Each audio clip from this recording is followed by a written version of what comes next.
So why don't you start with explaining to the listeners your journey? Because I'm interested to hear. I don't know the full story of your journey and how you got to sitting here in front of me right now, but the listeners don't know. But you started out as working a corporate job, and then you transitioned into the health and wellness industry. So tell the listeners a little bit about that story. How did that come about? Yeah, cool. So I've always been interested in movement, like all different types of movement. Even as a kid, I did like little athletics and swimming club. I played soccer. I probably did a season of basketball. I did all of the movement stuff and I loved to move so much. But I think, as you get older, or as I got older, that stuff kind of fell away a little bit. And it wasn't until a little later in my life, probably when I was about 23, 24, where I started getting more into movement. And the thing that I picked up first was pole fitness. So Oh I yeah. got in and I started doing pole fitness and I found it really fun. And I think it was because it had that skill acquisition element to it. Like you're always working on a new trick and it feels really good to be able to tick things off the box. And Mm. so I really enjoyed that stuff.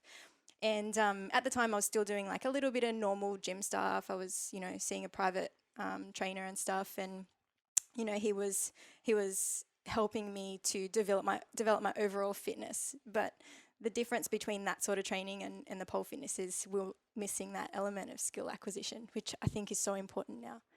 And the other thing about that sort of training, like that mainstream type training, was while I was seeing him and he was my personal trainer, he was always measuring, and I guess this is kind of normal for mainstream. You check your muscles, you check your weight, and you do all of your measurements Mm. and stuff. It's what most people use as Yeah. progress, Yeah.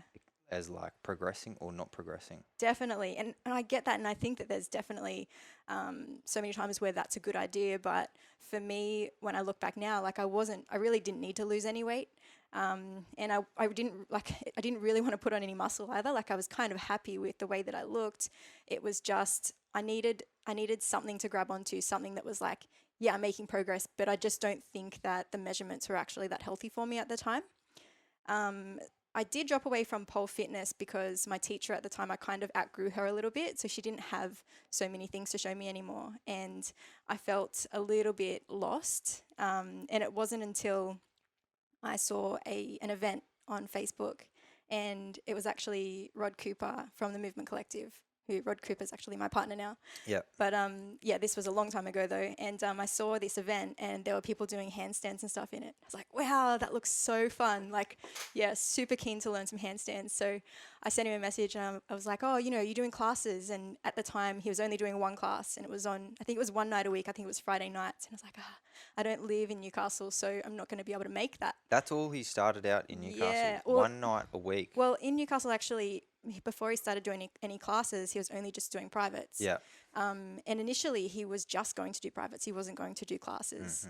Hmm. But he realized that his message was so exciting that, just teaching people individually, he wasn't going to be able to get his message out big enough. So eventually, he started moving into classes.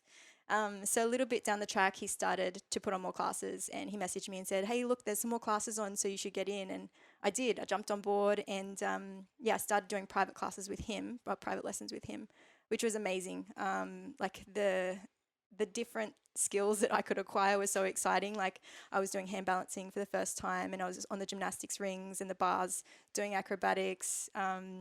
Yeah, I just loved it. It was so exciting because there was so much to learn. It was like the world was my oyster. Yeah. So what was your kind of fitness and what was your movement and training that you'd done up until this point? I know you did whatever you did with the PT and a bit of pole. Like Yeah. what was that stuff with the PT you were doing? Just The stuff that I was doing with the PT was mainly, it was, we would have done a little bit of cardio. We were probably doing like lots of weights and stuff. Um, but other than that, yeah, it was mainly cardio and weights. yeah. So then you Yeah. started looking at trying handstands and hand Yeah. balancing, and you started to really enjoy that Yeah. because of the skill side of it and the Yes. fact that there's so much to learn, Yeah. and it's not easy. No. It takes a lot of commitment and it takes a long time and it doesn't happen very quick. No, it doesn't happen very quick. But I think the other thing that was exciting for me was the realization that, I could enjoy my physical fitness. Like I could really enjoy it. when I was doing the one-on-one stuff, it was more about, what I looked like and always striving to look better in my body.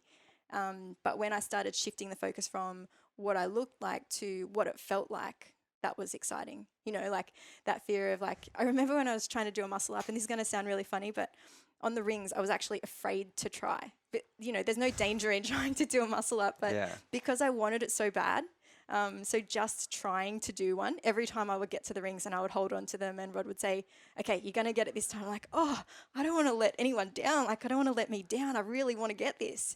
So I remember just being, scared. I was really apprehensive about actually giving it a go, but they're exciting feelings. Like, they're fully emotionally charged feelings. So it's not just about, lifting a weight that's a little bit heavier, or losing a few inches around your stomach, or whatever it is. It was something that I could really grab hold of, and I also felt a shift in myself in other aspects of my life.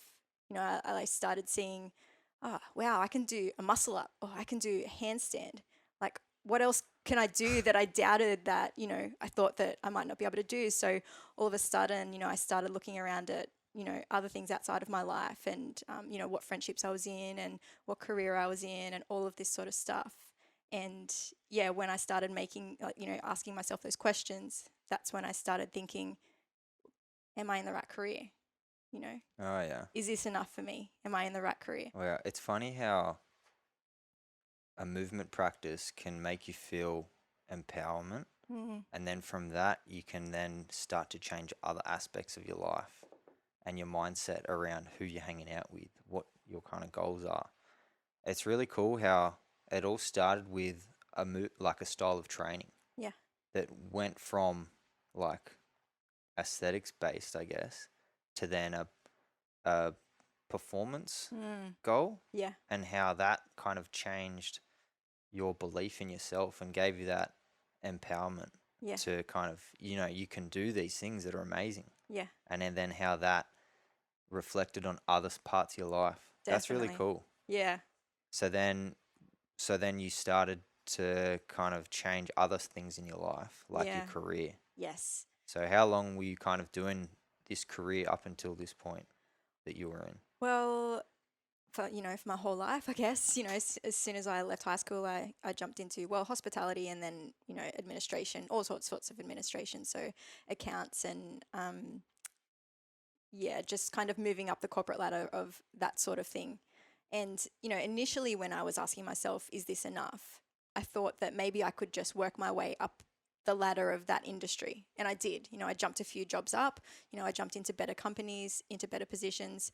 And I realized, there was a point where I realized that it wasn't just about the position I was in within the industry, it was the whole industry, that wasn't enough. And I feel like a lot of people go through this, but I remember so many times being on my way to work and just thinking, oh my God, like, this time is wasted. It's 8 hours of wasted time for me. Like, I'm getting nothing out of this day. And there were times when there was a point where every lunch break that I had, which was a half-hour lunch break, I would run up to the park. So I'd have like my training clothes on underneath my uniform. I'd take my uniform off and I'd run down to the park, and I'd spend 20 minutes doing handstands, just to get outside and get in the sun, and do something exciting with my day, because I knew that what I was doing at work, it wasn't serving me. There was just nothing in there. It was kind of depressing. But yeah, I think that a lot of people feel that, and that was the point where I decided to start doing some training to eventually maybe consider moving into teaching.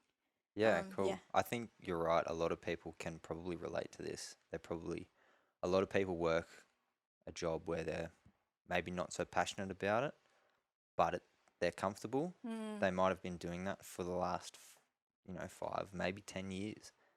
And taking that leap to leaving what they're doing takes a lot of sacrificing.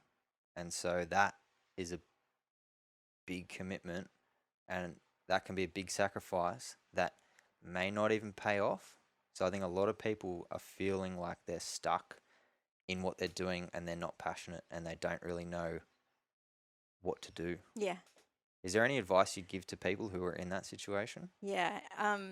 The advice would be to, to go with your gut and trust your passion. Actually, I'm running some women's events this year. They're really cool. They're about exposing women to different people who can help them in certain situations. So this chat that we're having right now about feeling stuck and being like, oh, I don't know whether this is the right decision or not. So I've got these women's events this year where I've got a movement teacher, so some sort of movement teacher, whether it's jiu-jitsu or handstands or yoga. And then afterwards we have a guest speaker come in and they do a talk about whatever the topic might be. But the one that's coming up this weekend is with Ruby Marsh, and she's a career and life counselor. And I actually didn't know, advisor. And I didn't actually know that this person exists, that, if you're in a job and you don't want to be in that job and you know what else you can do, she can actually coach you through it. Oh, wow. And I didn't know that this person exists, or this, this job exists where someone could actually help you through it. And so even just in the lead up to the event where I've been talking about her, I've had so many women come to me and say, oh my God, I'm in this situation. I didn't even know this person exists. So this is something it's really important to me. In 2018, I wrote a diary entry, which I read the other day, and it was, I want to be able to help people who feel stuck, who feel like they don't have any options and they don't know who to turn to. They don't know who to ask. So I read that diary entry the other day and I realized that I'm actually doing it this year with my events. So that's something that's really exciting for me, to be able to help people when I was at a point, exactly the same point, where I felt like, I didn't have help and I didn't really know what to do. But definitely it's trust, and it's something that I was going to talk about later on in the interview, and it's trusting that everything will work out exactly as it's supposed to, and in exactly the right time. But it may not turn out the way that you think it's going to turn out, but just to trust that everything's going to be okay. That's cool. Yeah. So what date's that workshop, or that seminar workshop? This one is on this weekend. It's on this Sunday, and it's at Lazom. So we've got Nerida Bint. She's going to run an awesome session. We've actually got 50 women coming to the event. Oh, wow. And then, Ruby Marsh is going to do the talk after. So it's going to be incredible. I think there's 2 tickets left, and it's a free event as well. So if there's any listeners, this actually, by the time this podcast goes out, it probably would have already been and gone. But it probably would have already happened. Yeah. But do you know of any other ones that are coming up shortly? Yeah, I'm running one every month. Every month. Cool. Every month this year. So I'll put links in the show notes for people that are interested. Yeah. However they can get in contact with you or whatever, I'll put links to all this afterwards. Yeah, awesome. Cool. Yeah, sweet. So you made the transition to moving to leaving your job, or you had a plan in place? Yeah, I did. To eventually leave? I think that's important, to have a plan, not just jump in the deep end. I think there's two different ways to go about it, and I've had this conversation with so many people who've made the same switch, and it's like, it's either, you quit your job without any plan and you just you just sink or swim basically, or you have some sort of a plan, and usually the plan means this transition period where you work 2 jobs at the same time, and that's what I did. So I was teaching at the Movement Collective, and I was also helping out with administration stuff as well. So I was doing that, and then on the side I was doing my 9 to 5 office job, and I did that probably for about 6 months before I was like, oh wow, it's time, like this is just too much. And the hard thing was about it that I wanted more energy to be able to do the stuff that I was passionate about. And I could just feel it getting sucked out of me every 8-hour day that I went into that job. I was like, oh, it's getting sucked out of me. And I was just thinking, imagine what I could do if I had an extra, 8 hours a day to put this into what I'm passionate about. Well, that would have just been motivation for you 100%. to, not be there any longer than you have to be. Yeah. So that would have fueled your motivation and your commitment to doing the right steps and getting out as soon as you could. Definitely. But when you're ready. Yeah. Yeah, sweet. That's a good story. Yeah. So I actually did like something to kind of bridge the 2 careers. So I went and did my yoga teacher training. Oh. So I was already ready to teach, but I went over to Ubud in Indonesia and I did 30 days of yoga teacher training. So it was like something was like, okay, I'm going to let go of the old job and I'm going to start to move into this, this new world of health and fitness. Yeah, sweet. Yeah. All right. I want to talk about self-care. Yeah.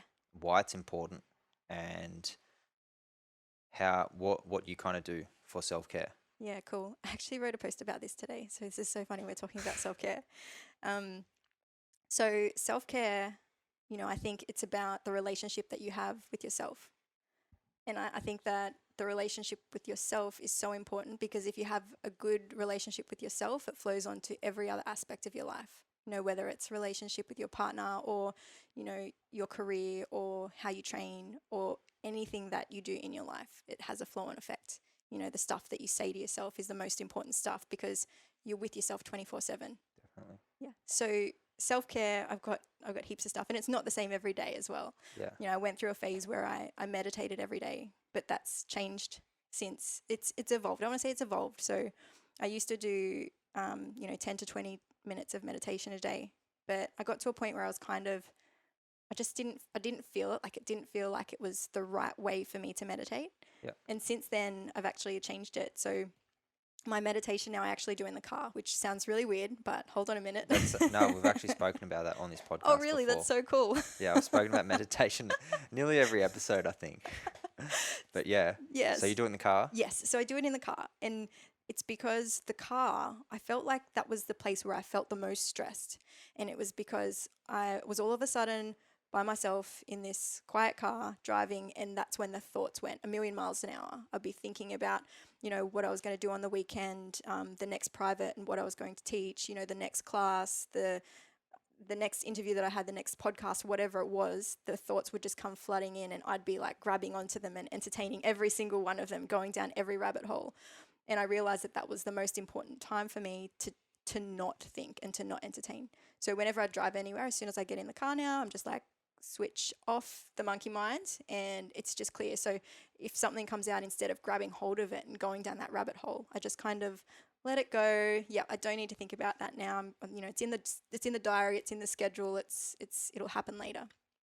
And on that note of the schedule, I have a really good schedule. Like, everything is scheduled in. Yeah. And on a Sunday night, Rod and I actually sit down together and we go through our weekly schedule, and we schedule in things like, meditation or saunas or all of our training, like all of our self-care stuff gets scheduled in. I do that as well. Good. Sunday nights, I plan my Yes. week. I reflect. Sunday night's my weekly reflection and planning. Yeah. So sorry to cut you off, but continue on. So you schedule in all your self-care, which is Yes. important because then it won't get missed. That's exactly right. Yeah, because otherwise you get to the end of the week and you go, "Oh, I haven't done anything for me. I haven't taken the time to meditate, or whatever it is. I didn't plan my meals out, and I ate out every night of the week." So all that stuff is really important. Yeah, I schedule in learning time. I schedule in my workouts. I schedule in when I'm going to do my yoga or my stretching or recovery or whatever. And I schedule all that in, the stuff that I want to get done in a week. And then all the gaps, that's where I can either do extra of that or I can fit in whatever. I'll even schedule in like social time with people. Yeah. If that's like, because if you schedule too much stuff and you leave out social nights or friends and family, then that will get missed. Yeah. So I think it's really important to schedule what is important to you, and then everything else can just fill in the gaps. But Yeah. if you schedule in the most important things, then they won't get missed. And then you can kind of stay balanced. If you can schedule in everything that kind of helps you stay balanced, which is your self-care, your social life, or your family, friends, Yeah. and then your like workouts, and then like your learning, and then business planning, whatever, scheduling all that in, and then all the gaps are just whatever. Yeah, I agree. And the other thing that I schedule in, which is another self-care thing, is blank space. So you schedule in a blank space slot throughout the week. Maybe it's every day, maybe it's half an hour each day, where that's just left blank, and you're not allowed to fill it with an appointment. Yeah. Just to make sure that you get to that point and you're like, there's something that I really wanted to get done and it's stressing me out, so I'm just going to do it now. Oh, so you do that in the blank. Well, sometimes I do nothing. Yeah, okay. But, or for me personally, sometimes something will come up and maybe it's something that I've forgotten, or, it's important, or someone's birthday and I need to get a birthday present, whatever it is. Sometimes I'll use it for that, but then other times I won't. Sometimes I'll just use it just to lay down, or, to go to the beach and just sit and look at the ocean. So it can be used for all sorts of stuff, but That's there's good. no appointments booked in there. That's good. It's like a buffer. Yeah, it's time. a buffer. It's like if there's emergency stuff that I have to do, that can be fit in then. Yeah. Or just me time and alone time, or just whatever, which Yeah. I think that's important as well, to Yes. schedule in just alone time. Yeah.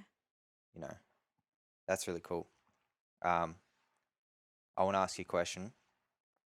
Well, obviously, because this is an interview, I'm going to ask you not one, maybe a few more questions, but what's your definition of success Oh, success to you in is, your own words? yeah, for me, success is doing doing what I want to do and loving, enjoying what I want to do and loving who I am. That's successful. It's not about money or how many followers you have on Instagram. It's a feeling that you have in yourself, and it's that you're doing the thing that you want to do. Your whole life is about the thing that you want to do, and you love yourself for it because you're doing it. Yeah. Yeah, awesome. All right, training alone in a gym Yeah. versus training with other people. Yeah. Well, actually, not alone in a gym, but training in a gym, doing your own workout. Yeah. There may be heaps of other people there, but say you've got your earphones in Yep. and everyone else has their earphones in and no one's really talking to each other. I would classify that as training alone Yeah, sure. versus training with a training partner or with friends Yeah. or in a community. What's your take on that? Yeah, I think you got to do all of it. Hey, some stuff it's really good to do on your own, because I think that when you're training on your own, you stick to what you should be doing. Like you've got your program written out and you're going to stick to it and you're actually going to do it.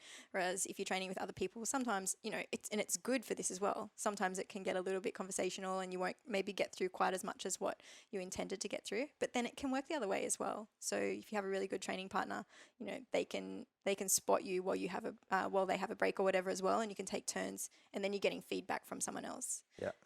Training in a group is a totally different thing.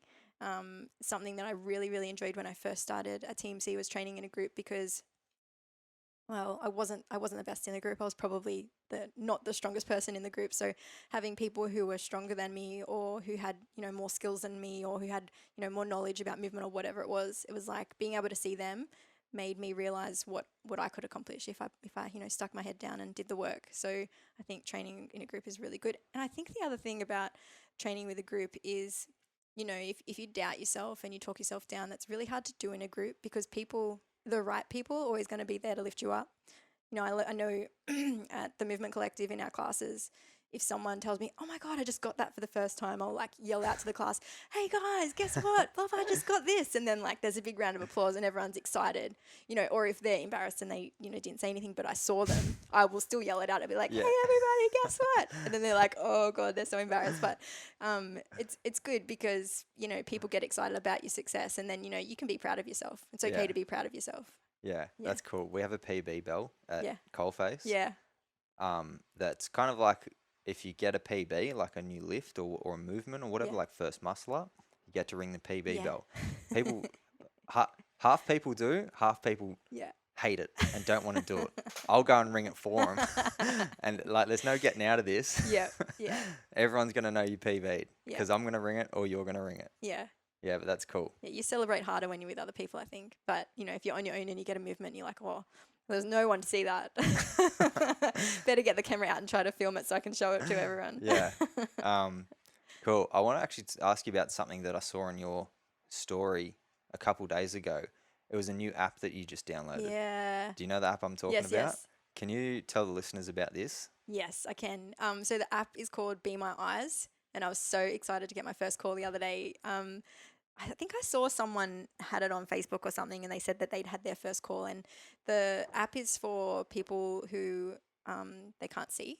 And, you think about all of the things that people go through who can't see, just trying to pick out the right color tie for the day or get socks that aren't odd or whatever it is. And this app is for, people who need a little bit of help seeing. So what happens is the blind person has an issue they need help with or where someone can see for them, and then they press the button on the app. I'm not sure how it works at their end, but then it calls someone who happens to be on their phone at that time. And then you accept the call. So I accepted a call the other day and there's a lady on the other end and she's like, oh, I just need some help with something. And I'm like, yeah, okay. Was it a video call? Yeah, it was a video. So I couldn't see her, but I could see what she was showing me. And this time it was a medicine cabinet.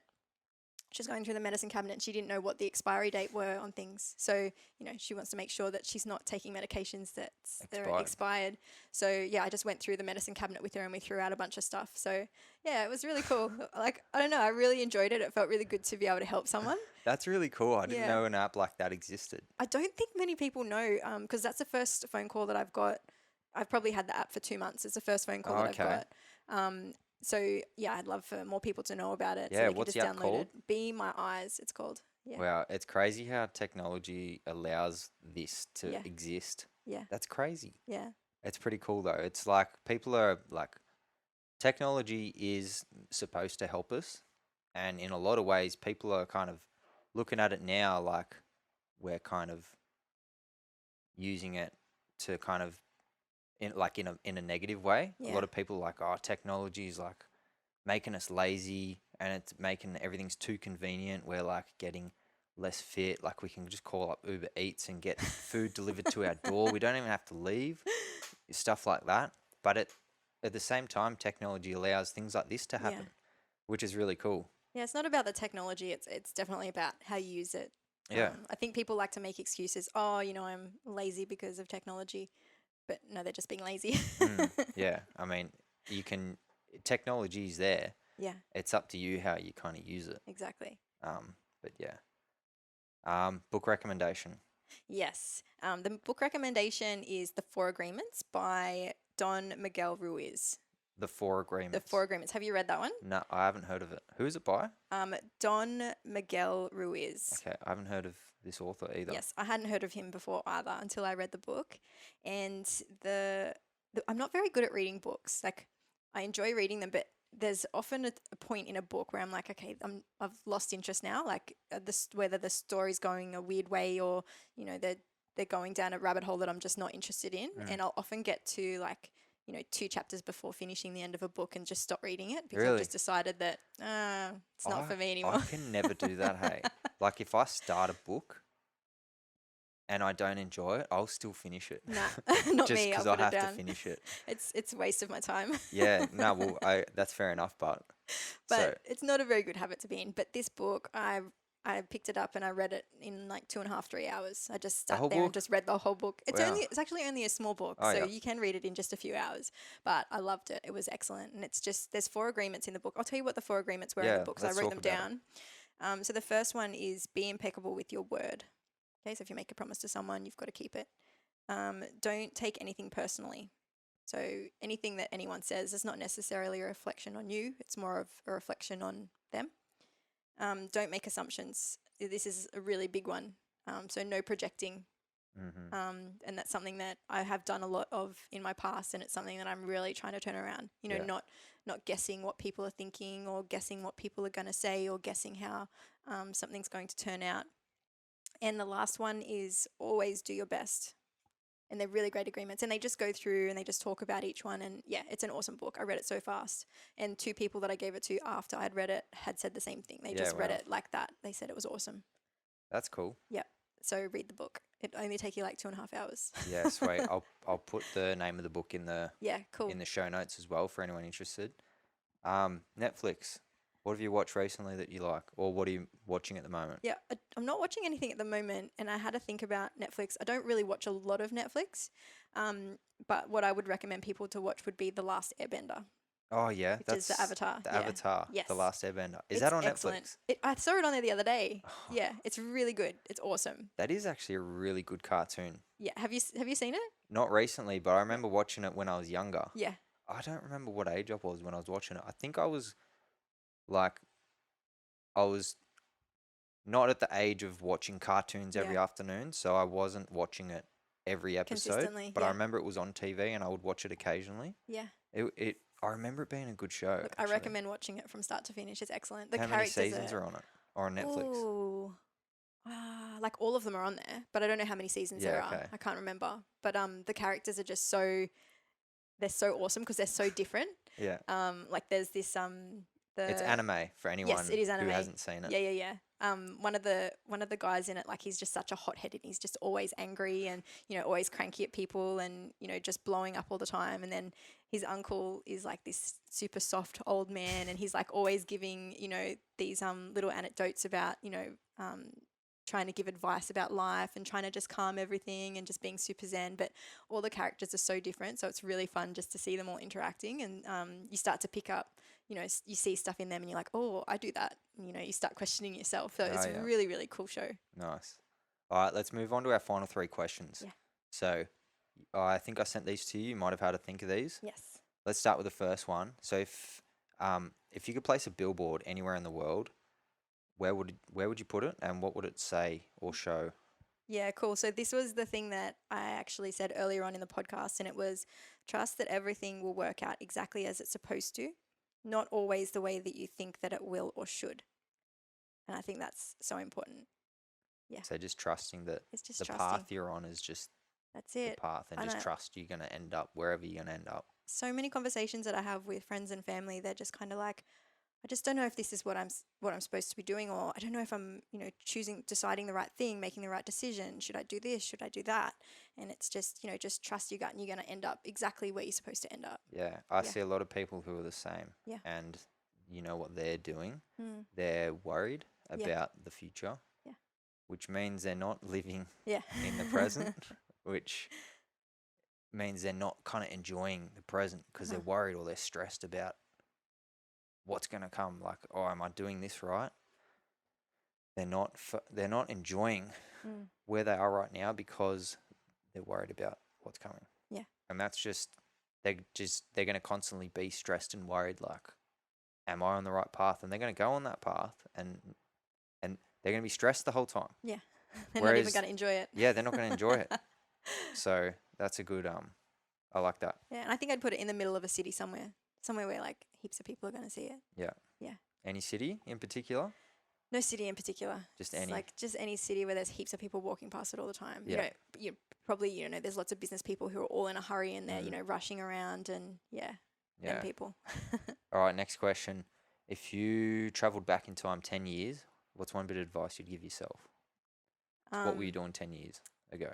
So exactly? 10 years ago, I was 23, and I think I was doing my certificate in accounting. Yeah. And you know what? I would love to say go and take up gymnastics and go and start hand balancing. It's something that I say all the time. Like, oh, I wish I started this when I was younger. So you didn't do gymnastics when you were No, younger? so I didn't get into that sort of training until I was 30.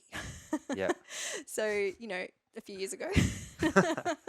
But sometimes I think, oh, I wish I had have started it. What if I started it 10 years ago? Imagine where I'd be. But then I kind of think, well, what experiences would I miss out on? Because I've taken it up later and I've had different experiences because I've taken it up later. So it's all good. So I wouldn't tell myself to go and do gymnastics. That's a good point. Yeah. So You would probably I was thinking before you answered this, I was thinking you would probably just say your first answer. yeah.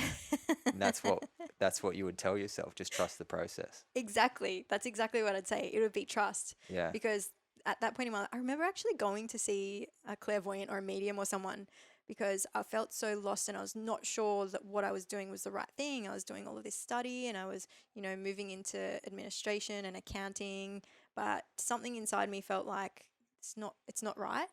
And I remember going to see this medium, and she actually said to me, she said exactly what I just wrote down here. She said, you've just got to trust that, you're exactly where you're supposed to be.